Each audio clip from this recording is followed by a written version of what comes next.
Alors on a trouvé des beaux rougets ce matin, je suis descendu au marché de Sanary, des beaux rougets de roche. On peut les cailler assez facilement dans une bassine qu'on a remplie d'eau, tout simplement.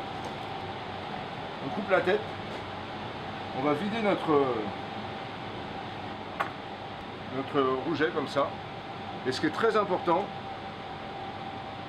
ça va être de garder ce foie là, qui va nous servir dans la préparation avec du foie gras et un petit peu de beurre à lier notre sauce.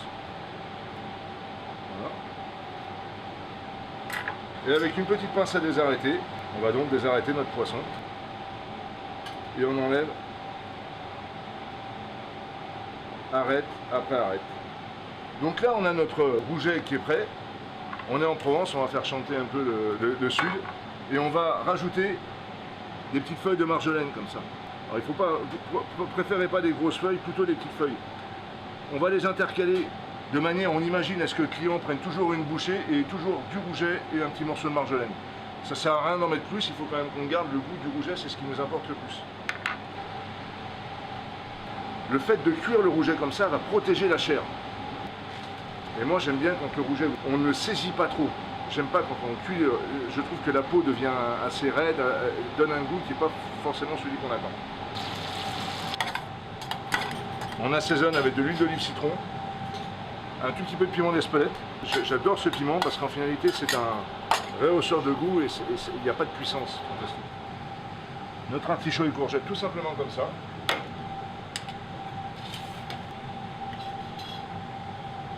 Le rouget.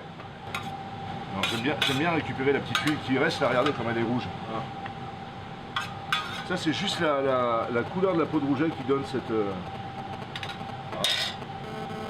On a fait une petite émulsion d'oignon, une fleur de courgette,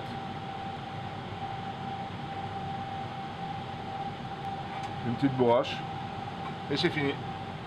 Regardez notre sauce, on l'a légèrement liée avec le foie et foie gras. Et on va simplement mettre un tout petit peu de jus comme ça ici, tout simplement. Comme je vous l'ai dit, on est très axé sur le goût. La priorité de notre travail au quotidien, ça va être de trouver un produit exceptionnel.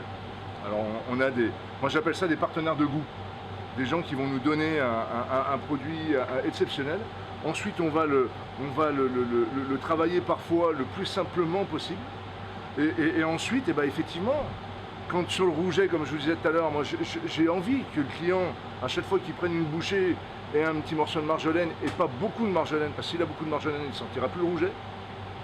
Et s'il n'y a pas de marjolaine au moment où il mange le rouget, ça peut être décevant, puisqu'on a parlé de marjolaine. Donc il faut essayer d'imaginer comme ça le geste, essayer d'imaginer comment le client va se comporter, essayer d'imaginer notre plat, qui peut être parfois à la fois très complexe, et parfois tellement simple pour nous que ça en est parfois déroutant, souvent même. On vend du bonheur.